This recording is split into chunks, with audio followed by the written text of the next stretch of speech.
folks dropping by. But I do have to say, today is vegan royalty. I am over the moon to bring in my guest today, Richard Marx. We all know him, pop rock star. He really does define that. And Daisy Fuentes, I'll say supermodel, model, TV host, but really I want to say business props out to you because I think she's got brains and beauty all wrapped into one. Such an extraordinary businesswoman. Thank you both for being here. Sure. Nice to see you. So yes, I'll just quickly give everybody your accolades and then we'll get into what we really want to get into, which is you don't have to be so quick about it. Okay. Well, then let me read everybody because some of these statistics are pretty incredible. Truly, Richard, you do define what it means to be a rock star and a pop star. 30 million records worldwide. Of course, everybody knows Right Here Waiting for You, but many more songs beyond that. Your first 7 singles hit the top 5 on Billboard Hot 100, and you were the first person to ever do that. So pretty incredible. And then and platinum, Grammy Award winning. I mean, and decades now. You've been at it since 1987. So I think there's something there too to be successful for so long. Longevity and staying in this business is really hats off to you. But let me sort of say, Daisy. So I've got this from Daisy's Twitter feed, and she is all of these things. This is why we love her, everybody, because she's a powerhouse like all of us and doing so much. Model, mogul, TV personality, author, philanthropist, and hopeless romantic. Shout out advocate for peace, love, and animal rights. Really, you guys, you're awesome. Thank you for being here again. Thank you. Okay, so yes, we're great. You're great. We know it. It's wonderful. But really what we want to know is for ourselves. Yeah. So you're recently married, I want to say 4 years or maybe 5 years at this point. I'm wondering, how did you meet? And were you already vegan when you met, or did you go vegan together? Well, he was vegetarian when we met, and I was not. I was brought up, in a typical Latin American diet. No, and in fact, I grew up in Jersey, so I really didn't know anyone who was even vegetarian. So really, I moved out to LA, and then I started meeting people who were vegetarian or even, half vegetarian half the time. And it wasn't really until about the time that we met that I started being more exposed, which was really, I really started hearing about it maybe about 10, 15 years ago. People started talking about vegetarian. And then by the time we met, about 6, 7 years ago, you were vegetarian. Yeah, I had been for a long time. I remember when we had the first conversation about it, and on one of our first dates, because, we went to dinner and Daisy notices everything. Daisy is very aware of everything. And I think it was maybe by the second or third dinner, she noticed that I never, ever had any kind of meat product. And she said, "Are you vegetarian or vegan?" And I said, "Well, I actually stopped eating red meat when I was 18. And we had this whole conversation. And I was kind of waiting for this sort of tough Jersey chick to be like, "Really?" But she was like, "That's interesting. Like, what made you?" So she's always been, even though she had not adopted that for herself. She was never one of the mocking people about it. She was always just curious about it. And like, what made you decide that? And so little by little, and I think, if I'm not mistaken, I remember you saying really early on, I really want to eat less animal products. I want to. So I think it was something that was already in her mind. Yeah, by that point, I was already really curious about the health aspects of it. I was already reading a lot, and I had already heard a lot, enough to get me curious about, what's going on. Why are there so many reports, and why so many writings and so many medical journals? Enough to pique my interest. And when you did this, did you find that it was something you could do together? So Richard was already vegan at that point, or at least vegetarian, not 100% vegan. So you had that switch there. And Daisy, you were curious about it. I wonder if you have any tips for couples that are thinking of going vegan together and how they can kind of make that fun and make the transition happen. I think that what helped us is that we both became more curious about it, where we started reading some things, and then, I think something happens where you know that you're curious and you don't want to take that extra step because you know that if you do, that there are certain things that if you watch those documentaries, you know that you can't unsee them. You know? So There's no going back. Right. So it took a minute, but we were like, come on, we got to see it. We were ready. We were just ready. And once we watched one, we opened the floodgate. Yeah. And we wanted to see more. At that point, we were like, why didn't we know about this? Why don't more people know about this? We need more. At that point, we couldn't get enough information. We wanted to get more information. And then we kind of made the typical amateur mistake of like, oh my God, everybody needs to know about this.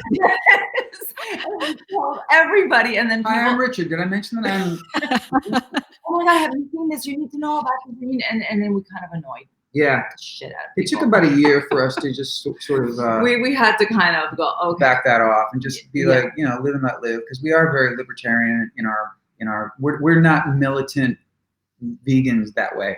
You know, we like to just sort of throw out, especially when we find somebody, when we meet someone, or we're even people that we've known for a long time, and we see that they're curious, that they're genuinely, just like she was sort of curious when we started talking about it, and this is before I was vegan.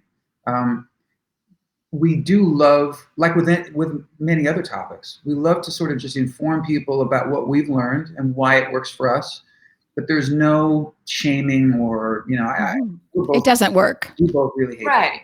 What does bother me is the misinformation. When somebody comes at me with misinformation, I like saying, oh, no, that's wrong. What the actual correct information is this. That I feel like a responsibility to do.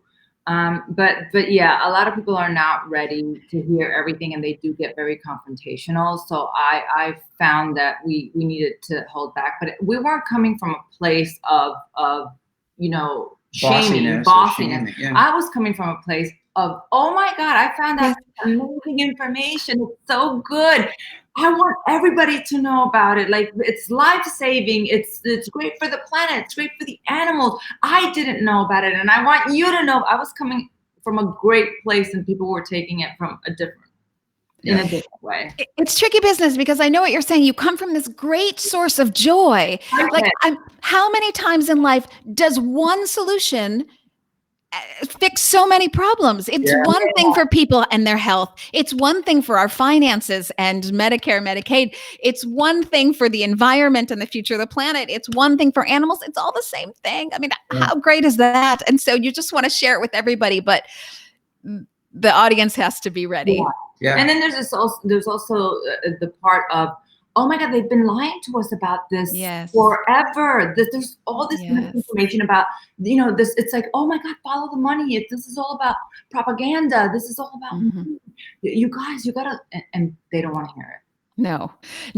So maybe you can give, and tips is my favorite thing to say in this interview, but maybe you can give us some tips about, okay, so you're a vegan couple, you've gone vegan. It's a passion now. It's something you share, like surfing, playing tennis, and being vegan. I mean, you know, it's something you share as a couple. So how would you recommend to other couples to get the word out? Because I think everybody has that immediate sense of joy.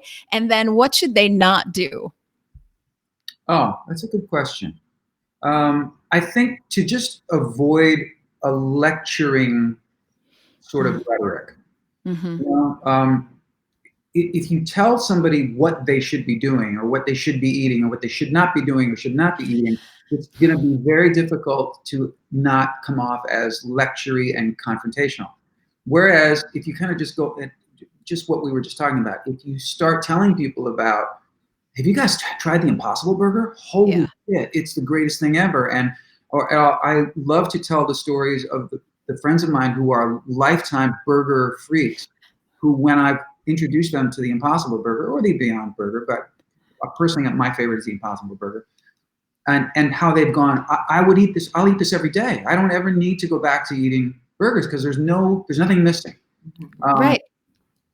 I think it's things like that. I think that one tip is to just, as you would with friends, where you go, we saw the greatest play, or we read the greatest book. Well, it's the same kind of thing. It's like we discovered this thing that we're really excited about, and it's just conversational. And people who are open and people who are kind people are going to go, well, tell me more about it. Like, you know what I mean? So Yes. I think that's I also think it's about leading by example. It's just do it the best that you can, and people will watch. People will see how you live, and they'll be inspired by what you do, what you eat, and your lifestyle. And once they see that it's not difficult, I always like to say, it's not what you can't have. People will ask me, well, what do you miss the most? And it's kind of like, well, I don't miss anything, because not only have I replaced all the flavors that I love, but I have discovered an array of foods that I didn't even know existed before. So I've discovered so many spices and flavors and foods, and it's why was nutritional yeast not in my life? ever. Why? Yes, I feel gypped because of this. Right? Yeah, absolutely. I know what you're saying. So when you live by example, I mean, when I went vegan, I shed a little bit of weight. Woohoo. I got an extra boost of energy. Okay, I'll take it. But then I hadn't realized how my actions weren't aligned with my values, because it's never been in line with my values to not be kind to animals. And I hadn't realized how that disconnection was holding me back in my life. So not only did I feel better and I had more energy, and I think you live by example and you show that happiness and that joy, I got this like, oh gosh, I'm not carrying a weight anymore that was holding me back. And that was a biggie for me. Yeah. Yeah, you feel like you've discovered something about yourself. Yes. Like you've completed a little piece of the puzzle of your life. I love that. You've completed the puzzle of your life. I love that, because finally I was in alignment, and I hadn't realized that I hadn't been in alignment before. And it was a deterrent for me. But what you're saying about sort of bringing people into the fold, I know you're going to relate to this, Daisy. I always think, well, food. I'm Sicilian. I love to cook for people. So I'll make you Italian stuffed peppers. I'll make you Italian stuffed beef. I'll make you lasagna. I can make it all vegan. And I'm sure, Daisy, you probably make Cuban food left and right. Yes, and Spanish food. And I find that, I tell people, I think that people are so used to, they feel like if meat is not on the plate, it's not a meal. And when you really think about it, meat on its own is not flavorful. What really makes it delicious is all the seasonings and sauces and spices that you put around it. When you really think about that, that's what it's about. It's all the flavors of all of the ethnicities that we love. And especially when you think about Indian food, Mediterranean food, Cuban food, Spanish food, you can recreate all those.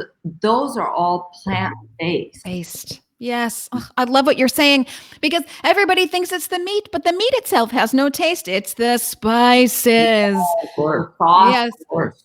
A little shout out here, people. Cumin, paprika, and soy sauce. Put that together, marinate your seitan. You're already off to a great start. You're like halfway to beefland. Daisy, I don't know if you would do this. We can catch up on it later. But if you'd like to cook with me, there is a show on this program, Lunch Break Live. I'd love to do some. I don't have Cuban Spanish under my belt. I've got Italian. So if you want to share your world of cooking, I'm all about it. Okay, so we'll connect on that. Yeah. Well, so you guys share your lives really publicly. We see you on Instagram, and there's a wonderful video on Richard Marx at richardmarx.com. Front row seat is the video, and Daisy's in it looking stunning, and Richard's singing. So, we're all enveloped in what's going on. And then your pit bull makes an appearance.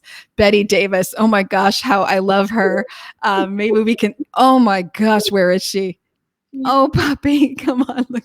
Oh my, oh my God. So thank you for rescuing God, I love pit bulls. I love pit bulls. Thank you for rescuing pit bulls.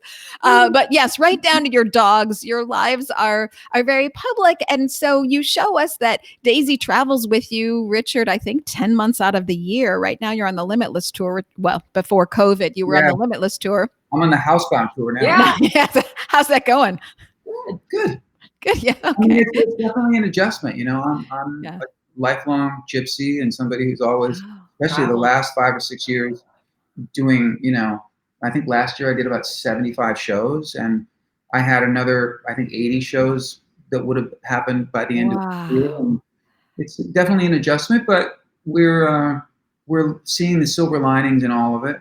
It's very different circumstances for us than a lot of other people. And so we're so grateful that we're going through this particular time, together, Yes. for people who are together, who would rather be with anybody but who they're with. Yes, right. I feel that way with my boyfriend as well. I'm so happy that we're together. And I know for some couples it's really hard, but for us it's a joy. We finally get time together. Yeah. So we're really, really savoring every day that we can just sort of hang out and be. And she does travel with me a lot when I'm touring, when she can. But, it is like, it's a constant, like sometimes she'll look at me and she'll go, dude, I don't know how you do this like constantly. Because it is a different town every day, and it's living out of a suitcase, and gosh, the eating when we're traveling gets a little tricky sometimes, and because why, sometimes we'll be in the most obscure little town in the middle of nowhere, and we'll think, okay, it's martinis and French fries for dinner, and we're surprised by some little restaurant who will have the most amazing vegan menu. And we're shocked. And then you go to some really progressive city that has nothing. Yeah. And it's martinis and French fries. And I really feel, Elizabeth and I were talking about this, because she splits her time between LA and Chicago. And I, was born and raised in Chicago, so that's my hometown. So I feel like I can say whatever I want. And there are many things I do like about the city, but I think that Chicago is way behind the curve. They have been. I think they're starting to catch up. There is some good plant-based, some good plant-based restaurants there, but for the most part, it's like cities like that. You would think, come on, come on. Yeah. Yes. Well, I will give a shout out here to Chicago. So there's a restaurant, Kitchen 17, and they've had to reinvent themselves, of course, during COVID, and it's very tricky times for them. And they do a deep dish Chicago pizza, and they've decided to deliver it to 32 states out of 50. And delivery. Yes. So if you want to give people a little bit of Chicago, Richard, since we're both from Chicago, I've been sending people Chicago deep dish vegan pizza. Way to go, Kitchen 17. Yes. Way to go, Kitchen 17. I just told you about that this morning. So do you guys have any tips for you're on the road and, you might come to French fries and martinis again. And if you don't want French fries and martinis, just in the off chance, do you pack your own snacks, or are you a happy cow all the time? Like, how do you handle veganism and traveling? Very happy cow for sure. You don't really pack stuff. I always have like vegan protein bars and. I started sending him away with the a little NutriBullet and some protein powder, and then Vega. And then you've been finding some fruit. Well, he'll have some fresh fruit at the hotel rooms when he gets there, and he's been making some nice smoothies, which is really good just to get your helps. Your vitamins and your just your fresh veggies in everything. Yeah, but you know what, Elizabeth, that's one of the many amazing things about what I do, and especially in the era of social media, I've found, especially in the last, I'd say 2 years, almost every city that I go to, and I play everything from major cities to little towns in the middle of nowhere, right? My tour manager, Sam, will get calls, or the promoter or the people that are in charge of the venues where I'm playing will say, this person saw on social media that Richard's playing here, and they wanted him to know that there's this great vegan restaurant that will deliver backstage, or I have, I'll get to the venue, and in the dressing room there'll already be like a box of vegan muffins or something from some cool place down the street, or there'll be some really restaurant that isn't really a vegan restaurant, but the chef will say, hey, I have this amazing vegan meal I want to cook for you, and it always turns out to be amazing. So it's really sweet, and we'll get like little gift baskets for little gift things that people will make us, of cookies or cakes. In fact, right before the lockdown happened, the last run of shows I did, one of them was in New Hampshire, and Daisy was with me the first time I played there about a year and a half ago, but she was not with me on the last run. And so I had a friend and his wife as my guests at the show and backstage, and they were going to have dinner with me after the show. There was a guy there because there was a restaurant attached to the venue, proper theater, but next door there was a restaurant that sort of catered to the venue. And the chef there had no experience really with plant-based cooking, but he was an excellent chef, and he was so excited to create a menu for me. Mm-hmm. Look, if you don't like it, I'll send out to Chipotle for you or whatever. But he said, I'd like to try to make, and so he gave me this list of stuff he was going to try, and it was fantastic. And it really was a big boost for him too, because he said, I'm going to start incorporating plant-based food into my regular job, into my regular work. I was his guinea pig, and it was outstanding.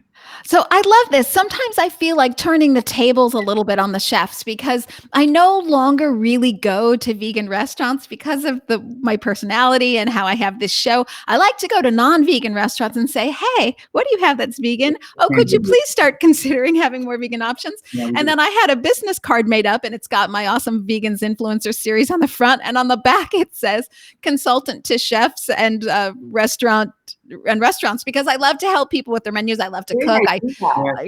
Then I can leave my card, and I, pay and tip and whatever. And then I leave my card and say, I'll help you with vegan options if you want, because I really want to get people thinking about it. Because in a way, I feel just like Daisy was saying earlier, oh my gosh, when I ate meat and dairy, it was like ham and cheese sandwiches all the time. And I hadn't realized, sounds silly now, but eggplant, asparagus, sweet potatoes, these were things I weren't working into my life. And so now I sort of feel like, oh, come on now, you're a chef. If you're really a good chef, you got to get your veggies down like a real, because what's there to cooking meat? Kerpow, flash pan and serve. Like, no, you want to show your skills. You get savvy with vegetables, my friend. I'm shocked at how many chefs don't know how to cook veggies. Yeah, we talk about those. Yep. Okay, so Daisy, you and I are going on tour. Richard, you can sing. Daisy and I are going on tour. We're going to follow behind you, and we'll just do the caboose with all the restaurants to make sure they're on board. Love it.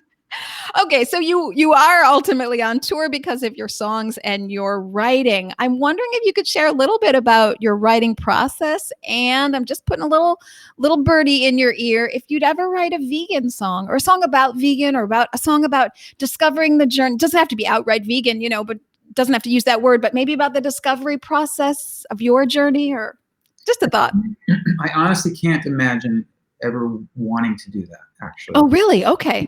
Would you disguise it as something else? Maybe maybe a line here or there that I knew was related to that. But I'm first of all, and I know I'm really in the minority on this. I've never been a fan of these sort of anthemic, let's all be. I see. That's great, and I love that those songs permeate the consciousness and from We Are the World on down. That's great, but We Are the World. Those are not songs that Richard writes really songs about to. let's do it.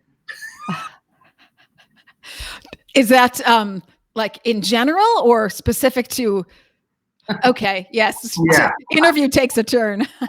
It's not an accident that a lot of people conceived to music that I make. Yeah. That was sort of my intention. I like songs that are, as a listener, I like songs that make me feel something emotionally, and I don't, for the most part, I don't find those kind of songs touch me that way because they feel contrived.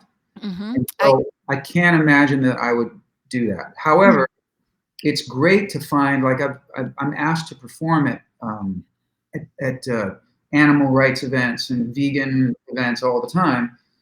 And I like when certain songs of mine translate to that, there's a song I wrote. Which one did you do for Gentle Barn that was really sweet? You did Ready to Fly, and I did this song that I wrote with Keith Urban, that Keith Urban made into a big hit years ago, called Everybody, and the hook is everybody needs somebody sometimes. And sure. For rescue, yeah. Yeah, and so it's sort of the songs like that sometimes translate to all different kinds of issues and events, but. Well, I know exactly what you mean. I wasn't really thinking so much thematically, but more, like Come to My Window, Melissa Etheridge ended up being something for a different movement, let's say. And so I don't know, there's so much, I just found for me that my path to veganism was such a discovery. And here I grew up on meat and dairy, an Italian household, and I really thought the world looked like this. And then I shifted my way of seeing, and I found out that the world looked like that. Yeah. And that was an interesting discovery process for me. But I don't have any Grammys, so I really can't advise you. I will leave it to you to be the expert. One thing I could look forward to is for the people who just keep denying, even attempting a shift to a plant-based diet, who might have some, hopefully not major health issues, but down the road, I could always just sing "Should Have Known Better." Okay. Well, keep it in your repertoire. I love that.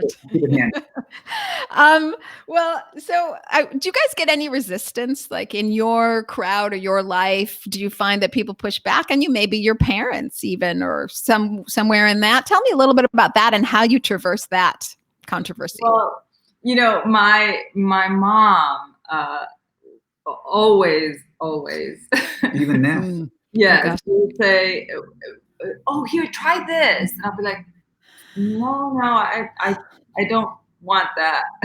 I'm not eating that." And she's like, "Oh, you're still doing that?" Yes. Yeah. Yes, I'm still doing that. I'm going to continue doing that. You're still not smoking? Yeah.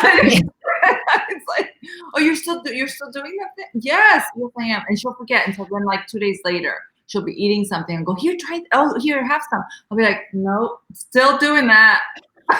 Well, it's funny because I would think that she would think, I mean, really for both of what you do, you're still, I think, modeling in some ways in your life, Daisy. And then Richard, it's almost like a sport to be on stage and to go from city to city. You have to be in great shape. And both of you are in your 50s looking incredible as if you were a solid decade younger. I mean, I would think with this in mind, people would want to be following that lifestyle, or at least understand that for you guys, health is really critical. I mean, it is for all of us, but particularly for your businesses. So. I think especially, and this is the really difficult part for me, for our parents, for the older people in our lives, people our age, for anyone, when you really start looking at health, especially as you age. I always say that when I was younger, I would look at exercising and eating and dieting from a vanity standpoint, just because I wanted to look good and fit. It's a good motivator. It was a good motivator. And Sure. as I got older and I look at anti-aging and health, I do it still for vanity, but more for longevity, because as I get older and I look at the pattern of aging and the problems that everyone has as they get older into their 50s, 60s, and 70s. And now we're living longer than ever, but we still have the same chronic illness. We're still having surgeries and going into the hospital, the same kind of illnesses that everyone has ever had. And it comes from the foods that we're eating. Yes. So I'm thinking to myself, why would I not want to change that? Why do I want to wait until I get sick to change that? And then I'm seeing people who I love who are now starting to develop those same problems, those same issues. And they can't, their minds won't open enough to see the obvious problems. And that is something that I have such a problem with. I struggle to say, you know what, you got to let it go. It is not your you've explained it as much as you can. Yeah. It is their life. It's their journey. If they see it, they see it. And if they don't, they don't. And that's a real struggle for me, because the information is out there. The evidence is out there, and some people just don't want to see it. Some people cannot change their lifestyle enough to save their own lives. I also think one thing I would add to that, I don't know if I've ever really thought about it this way.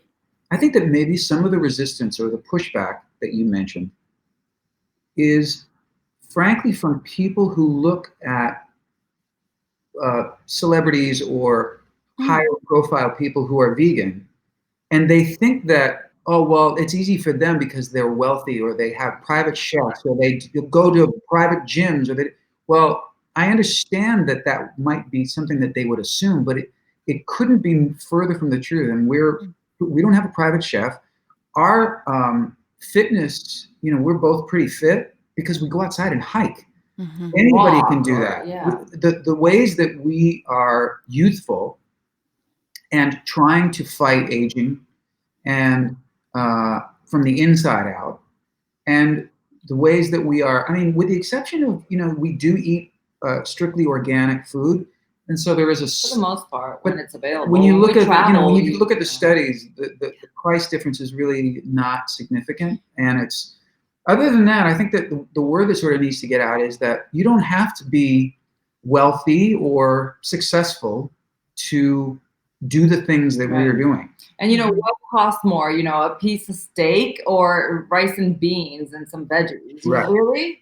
Yeah. Or what costs more, to maybe spend a little bit more for organic now, or your doctor bills in the future? Exactly. This is what I always say. It's so expensive to be sick. So a lifetime of pills to lower your cholesterol, I mean, that's going to be extremely expensive in addition to all the visits and the care and the extra hassle. Plus, you're not really getting more out of your life. Right. You're still hampered with what you've got. You haven't fixed it. You've just masked it. So one need only to look at Forks Over Knives or Eating You Alive, any number of the great documentaries to go for the light bulb to go off, especially people who are fighting some chronic disease. If they knew that they could reverse and eliminate some, if not all of their chronic illness, simply by changing their diet, I think they would do it. I also think it's important to remind people that it's not an all or nothing thing, because I think it can be very intimidating. It was gradual for us. When you see people like us and we're so excited about this and we're just like, oh yeah, we've cut out all dairy and all meat, and you don't have to do that from the beginning. Yeah, we didn't do it overnight. It's important to know that, there are some militant people out there who say you have to go to this from one day to the next. And it's really important to know that everybody has their own journey and that you can ease into this, and that every step that you take along the way counts and it's important for you. And if you're doing meatless Mondays right now, then do meatless Monday, Tuesday, Wednesday. And the more that you do, the better it is for yourself. And if you want to be vegan 98% of the time, that's fantastic. Yeah. Every little bit if helps. You want to be vegan and one time you want to have pizza with cheese on it, then that's okay. That doesn't make you a horrible person. It's part of your transition. The time will come when you will feel it's right for you to completely take that step, and for some people it takes a week, for some people it takes a month, for some people it takes a year. Do it at your own pace. And I think it's important for people to know that. Yes, I totally agree. So we're all on this journey, and the journey has a different pace for each of us. Yeah. And very rarely in life is everything 100% or zero or black and white. Yeah. Usually it's some sort of, for me, I am 100% vegan. It's just what when I got all those benefits, why would I suddenly not want the benefits? I want them. They're good. They're good to me. So for me, it's that's where I am now, but I didn't start out that way. And so everybody just kind of does what they do, and anything helps. I love that Richard said that, and Daisy did too. Anything helps. You just make the progress you can make for you. The rest follows. And there's some benefits to aging, actually, I think, when we talk about this kind of stuff. Basically what we're talking about, and I didn't know this when I was in my 20s and my 30s, but cut yourself some slack. Give yourself a little bit of love. Go at the pace you can go. Have a little patience with yourself, but keep your eye on the prize. It's one foot in front of the other. Just get there. Get there for a better existence for yourself. And then that flows to other people because you live by example, and people see like, well, gosh, they're healthy and happy. That's pretty good. Okay, but you can be a junk food vegan, and I've had those days myself. So as we talk about aging backwards, you mentioned that phrase, Daisy, and I do love that phrase. Certainly try to do it myself. What are your healthy tips in the vegan world? So how do you guys try to stay on the healthy vegan side? Well, this has been an interesting period of time, and we talked about this last night. Mm-hmm. We're both, I'm not sure if it makes sense to me. Because when you go out to restaurants, and we do love to go out to eat. So that has become eliminated. It's great that Daisy's a great cook for sure, but she's making less amounts of food. We're really only eating one meal a day. Wow. Yeah, what we've been finding is that we wake up, and I've been doing this intermittent fasting. We get kind of busy in the morning. So we'll have, a couple of great cups of coffee. We drink a lot of water. Sometimes we'll make a smoothie in the afternoon. We go out and we just start walking. We get caught up in it. We won't have our first real kind of snack or light lunch until the afternoon. And sometimes not even until and dinner. then we'll just have a nice dinner and, you know, a glass of wine or a little tequila. And we're finding that we're eating a lot less, but we're really satisfied because we're having like a really great, satisfying dinner, or we'll have like this really great, satisfying lunch, like a really great sandwich and a salad, or, you know. And also, no matter where you go to eat, hungry. no matter what restaurant, and there are some restaurants in Los Angeles that we love, but if you make your favorite dishes at a restaurant at home, you realize what they're putting in that they don't need to put in. Yes, lots of oil. Incredibly delicious. Butter and things that you don't even know are in there. So when she cooks, you know, she makes me dinner every night, and it's amazing. But I know that what I'm consuming is the healthiest it can possibly be. All the ingredients are the freshest and healthiest. Even I'm still putting olive oil. I am still putting olive oil, and I am still using vegan butter, but I'm using so much less. Yeah, and so it is so much healthier. I can see it in my skin. I can see it in my gut. Like, I'm less bloated. I can see the difference from cooking at home and going out to restaurants. So it does make a difference, and that is a great tip. And this is the perfect time to experiment, because you make your own food more no place often. to go. Yes, I love that you say that, because I don't want to say that, let me rephrase. This station, Jane Unchained, and of course myself, Elizabeth Alfano, on the Awesome Vegans Influencer Series, anyone who is suffering, who has lost their job, who is affected by COVID, my heart is with you. And these are awful times. But I am finding that people are cooking at home. And I wouldn't say it's a silver lining, but I think it's wonderful to see people reconnect with their food. And that's been, I'll say, an issue for Americans. They maybe don't even know where their food comes from anymore. Many children say they don't even know that chicken nuggets are actually from a living entity. I mean, that just tells you how far removed we are. So that is one thing for your health, but also, you know, I find, because I love to cook just like Daisy, I find nothing de-stresses me like chopping vegetables. Yes. So, you know, there's some benefits there. Very therapeutic. You're right. I mean, Daisy, we always have music on, and Daisy, me too. Sort of, she gets lost in the process, and it's very meditative. One thing I started doing from this whole self-quarantine thing, I started ordering some meals from Purple Carrot. So great. Send you the box, the whole kit, and I've done some of the recipes, and really I've learned these new recipes. So now, and I've even altered some of them to kind of add my own kind of touches. And I think it's great in that way, where you can learn some new recipes. And now I have them in my head, and I have, you know, a whole new repertoire. You too has a repertoire. Totally. Well, I think that's one of the reasons why I like cooking at home so much, because it does relax me, and it's healthier, but it's also, I get to feel like I show my creative side.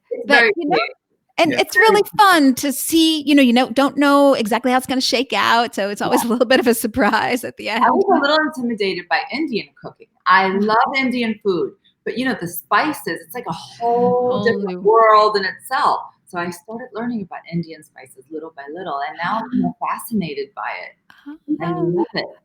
Okay, so I am following up with you. Everybody, Daisy and I are going to be back to do some cooking for all y'all, so that'll be really fun. Well, you've been so gracious with your time here, and I am so grateful just that you are willing to talk about it. And, you know, I think that does influence others, and you do lead by example. So thank you for that, and for caring about animals in general, and bringing those issues to the forefront. So I have a couple exit questions. Some of them are more pensive, and some of them are just the one-word answers. So, I mean, all vegans think that the world is going vegan tomorrow, but I'm wondering if you have any predictions about where we're going, and maybe specifically, not just are we going vegan? We all kind of think that we are, but maybe even more specific in that, like, when do you think it will come, or what do you think will be a big turning point I feel like we're sort of at a tipping point, but when do you think it's really going to go?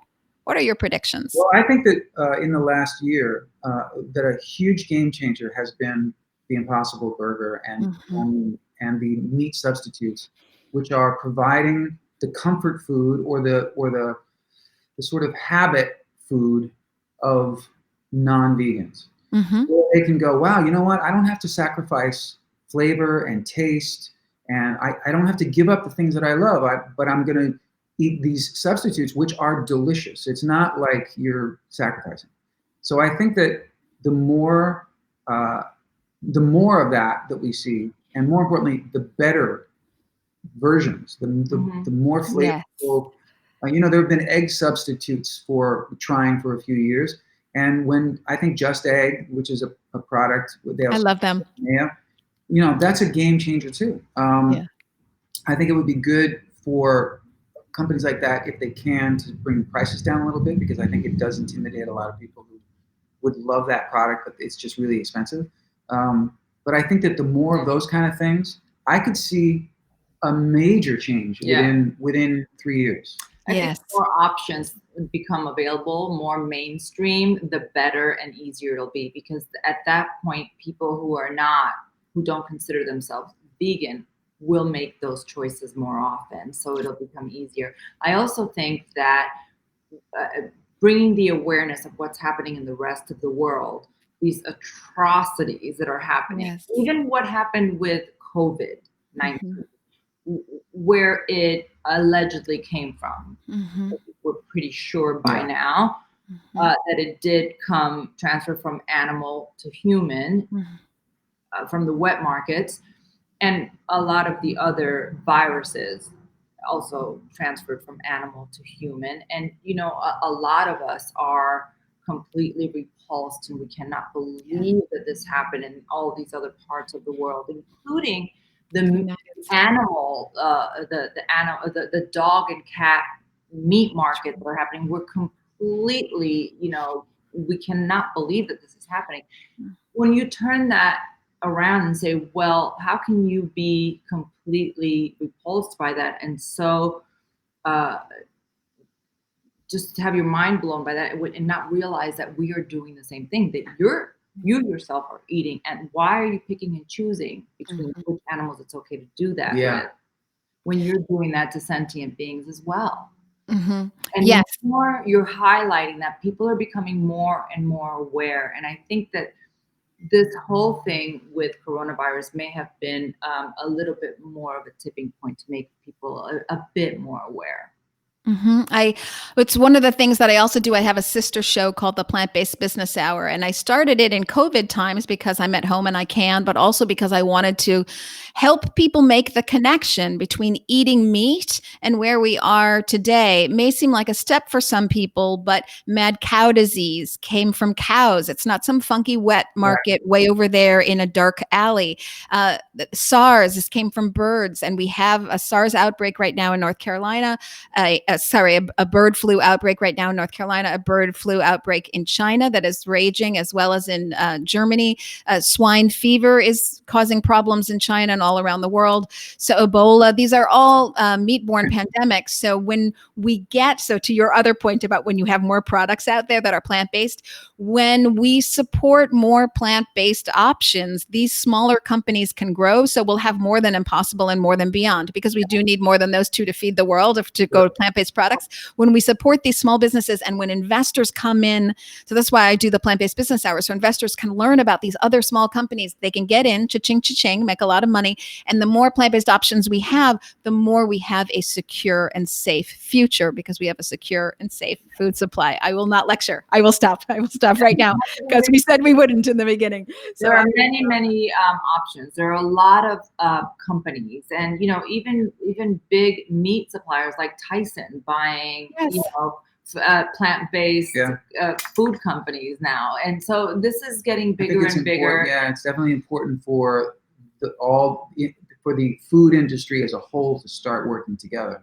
Yes, I couldn't agree more.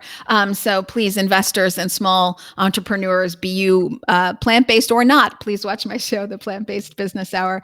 Okay, so you're going to want to say, oh, I wish veganism was what I knew about. But try to think what else you wish you knew 10 years ago that you know now. Within the vegan. Well, most people say like, oh, I wish I had gone vegan 10 years ago. That's how people usually answer the question. But I'm wondering if there's something else that you wish you knew 10 years ago. It's meant to be a little bit of inspiration for people in the plant-based world or not. What you wish you knew 10 years ago that you know now. I know for me, I'll do it really quickly, and it'll probably be hers too. I wish I knew where my food was coming from. Yes. Really knew where it was coming from. Yes. Yeah. Yeah. It's a horror for most people when Oh. they find out. Those were all the game changers for me. I mean, even way before I met Daisy, I mean, years before I met Daisy, I saw Food Inc. Mm-hmm. And that was it for me. I mean, it was like, oh my God, are you kidding me? This is just disgusting, Mm-hmm. I wish I knew where my clothes were coming from. Oh, tell me more. I've always been a fashion girl. I love fashion, and Well, you know where the clothes you create come from. Yeah. And And you've been a real activist in that way yes, as well. but the clothes I was making 10 years ago, I was using some leathers. I Right. was using some skins, and I wasn't even aware of it. I had no idea. Like it wasn't even a thought. And the minute that I the minute you see it, you can't use, I stopped it immediately. Mm-hmm. But I was a fashion girl, and I considered myself a kind person.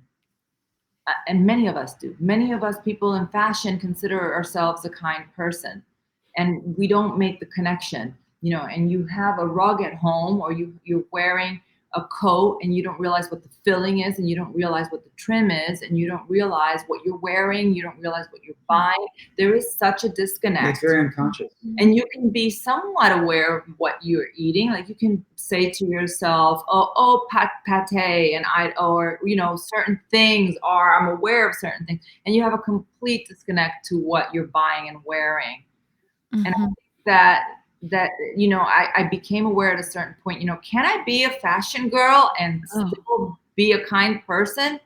Or do I have to wear, do I have to dress like a complete hippie? Can I still do the things that I look the way I want to look? Do I have to completely change who I am? And that became a little bit of a struggle for me. One of the things that I find is that for me, I'll speak for myself, when I started aligning my purchasing power, my dollars, because my dollars speak just like my voice speaks. When I started aligning my purchasing power with my values and spending my money on the things I wanted to see in the world, I really felt not only like 120% of myself, because I felt like I was doubling down on my voice, but I feel that I helped to change the Titanic. So now when I go to buy shoes, I say, show me your vegan leather section. And if they say we don't have a vegan leather section, I say, well, I got money to spend. So if you want to find the vegan leather shoes for me in the store, we can talk and let's cha-ching. But if you can't, I'm heading out. You know what I did? I had so many shoes and so many bags and so many clothes that I said to myself, I'm going to keep what I have, because why am I going to throw this out? I have good shoes. I'm going to keep them. And I have these bags. I have these clothes. And I found that I still wear a lot of the shoes that I had. Some of the bags that I have, I'll still use. The coats that I had, I couldn't wear them anymore. I couldn't. There was something about it that I just couldn't. And even some of the shoes I had to get rid of, and some of the bags I had to get rid of. I kept like the minimal. You know what I mean? I've kept the ones that are good conversation starters. So I have this pair of red leather boots that I got in Nicaragua, of course, before I was vegan. Everybody comments on them. Everybody loves them. And I love to wear them with dresses. So they're like, the boots stand out even more. And then it's a conversation starter. I always say, I love these boots. I would never buy them today because they're not vegan. And I'm a vegan. And now I know that I have the option and I can buy vegan boots. I would never buy these again, but thanks, aren't they cute? Yeah. And so sometimes I will. I'll take a picture with a bag or something, or I'll have some design or something, and I'll post a picture, and people will come at me and be like, "Oh, you're wearing a leather something." And I'm just like, okay, back off first of all. Yes, right. Yeah. Well, back off. But that's. And I always explain, it's like you can do that, and that I think that's what turns people off. You can hold on to the things that you have, and if you decide that you want to that you don't want to change your complete lifestyle at first, and you just want to change your diet first, do that, because it's a lot for people. I decided that I want to hold on to a lot. At first, I held on to everything that I had. And then I decided I don't feel comfortable wearing my coat with a fur trim. I'm never going to wear this. Why am I holding on to it? I gave it away. I am never going to feel good wearing it. Fur. Yeah, that's a tough one for sure. And shout out to the state of California, which has banned the sale of fur as of 2023. I do love you, California. Thank you for leading the way there. We talked about it a little bit, but maybe if we could just sort of concisely, I know Richard said he saw some movies, then he was like, okay, I'm not going back. But I don't know if there was really specifically like a day that you remember, because I have a very day of like a conversation that happened and I was vegan that moment in the conversation. Do either of you have a memory of like, zing, I will never go back? The actual moment you went vegan. No, for me, it was very gradual. It Very was gradual. something, it was like dominoes falling. And it happened over, I'd say, over a period of 6 to 8 months, where one thing led to another conversation about another thing. And little by little, I started to just eliminate to the point where I was down to being. Well, I remember that you phased fish out last. Yeah. I was a pescatarian for years. You were a vegetarian, and then you started eating fish a little bit. And then when we went into the whole plant-based vegan thing, you were still having fish a little bit. And then you watched Blackfish. Yeah, which is really not even I know. It's really a documentary that's not about veganism or it's about the cruelty of the whale industry, right? And being whales being kept in captivity and SeaWorld and all that nonsense. And there's a scene which he's talking about, because I've mentioned this. We were watching it because we are animal lovers, and there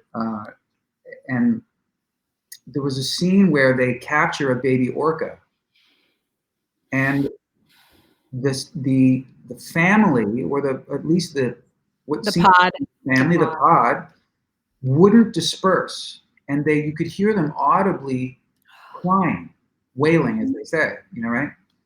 Yeah. And it's a very emotional scene for most people who have the slightest bit of, heart beating in their chest. But for me, it was, I'll tell you exactly what happened. We saw that scene, and it's very disturbing, and it's very sad. But my takeaway was different, which was, in that moment, because my heart broke for this, and for my whole life, I would never eat a whale. I would never eat dolphin. Right. I ate salmon. Right. And that was the moment for me that I went, who am I to say that the family or the pod of salmon didn't do the same thing when the fish that I ate on my plate last night was caught? And that was the moment that I went, I'm done. I can't ever eat fish again. Yes, Daisy, have you had a moment like that? I think those moments, those individual, unique moment in time when the world kind of stops turning for you, they're very powerful. Daisy, is there something like that for you? Many, many years ago, and you've heard this story before, I went on a fishing trip with my family. We were in Mexico, and my dad we rented this boat, and he was fishing, and we're all just very excited. And it'd been a few hours, and all of a sudden you hear the zzz, and he caught something. And everybody's like, oh, and we're all really excited. And it was something big because he was really struggling. What was the fish that I said? It was a marlin. So it was we didn't know it was a marlin. But after about 45 minutes, you see off in the distance, really far off in the distance, this big fish jumped up, and everybody was like, wowed, and we all were like, oh my God, wow, and somebody went, it's a marlin, very excited. Everybody got so excited. Well, cut into like 2 hours later, my dad is sweating and still fighting with this fish 2 hours into it, and people are still very excited. We're all really excited. As this fish got closer and closer to the boat, he's now jumping, and as he's jumping closer, you see the struggle in this giant, beautiful creature. You're now seeing him fight for his life. The closer he got to the boat, the more I was rooting for the fish instead of dad. Now, in one of those times that he got closer to the boat, not only did he jump up, but other fish were jumping up along his side. I'm getting emotional just talking about it. So, and one of those times I went downstairs and I bawled my eyes out. And that's when I realized, like, oh my God, we're doing it all wrong. Like, this isn't a sport. Like, this is not fun. You're not seeing the struggle of this animal. Like, they have feelings. Any creature that fights for its life for hours like this, so hard, and you're just doing it for what? Like for fun? Yeah. It's bizarre. Why? Why are we doing this? At that moment, I thought, why are people fishing? I didn't make the connection with everything else, but I thought to myself, why do people fish? Why do you do this? Yes. That was a big connect for me. And how could there be any joy to hurting something else that's so clearly, as you say, struggling for its life and has family, so clearly has a sense of community? And I'll just take this opportunity to say, if you think anything that you're eating has some humane certified label on it, please know that there is no humane way to kill something that doesn't want to die. So that's marketing, and that's just cha-ching business that is not connected to the truth at all. Thank you both for telling me those things. Now, here are the quickie questions. I swear, these really are the quickie ones. Do you have maybe you're having a bad day? Some people have had some of those, a string of those during COVID times. Is there one phrase that either you say together or maybe you say separately to yourselves to get yourself back on track? You're having a bad day, kind of in a bad mood. What do you say to get yourself right back in the game? Richard? I need a drink. I like how you roll. Yeah, pretty much that's it. Well, that's a phrase we can all get behind. Okay, so we talked about being healthy, and of course you guys are, I see you out there hiking and doing your stuff, and you cook at home, already a huge step to being healthy. But when you go to town and you do have that junk food, what's your favorite vegan junk food? Veggie grill. Ooh. Good. Yeah, usually a good veggie burger. Yeah. Okay. How fun. How fun. How wonderful. Okay. So I want to point people to richardmarx.com. If you go to, I think it's the news section, there's a 50-second clip of Richard on the beach explaining when he went vegan and why he would never go back. So it's a very fun video. So you just go to richardmarx.com and you can find that for sure. Daisy, I'm going to tell everybody they have to stay tuned. You and I are going to cook for people, and we're going to bring that Cuban community right along with us. The Cubans and Sicilians, they're going down. They're going vegan. We've said it here.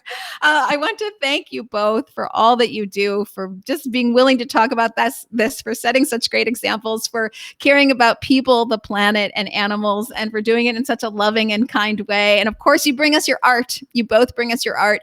Daisy, by caring about the clothes that we wear and bringing us compassionate fashion, I'll say. And then Richard, for all the joy and all the babies, I guess, you've made. You are responsible for so many babies. So I try. I do my best. You do a great oh no. I think they've gone away. And I think they accidentally hit the wrong button. You saw Richard trying to get rid of a phone call there. Okay, folks, that might be, in fact, the end of the interview. My name is Elizabeth Alfano.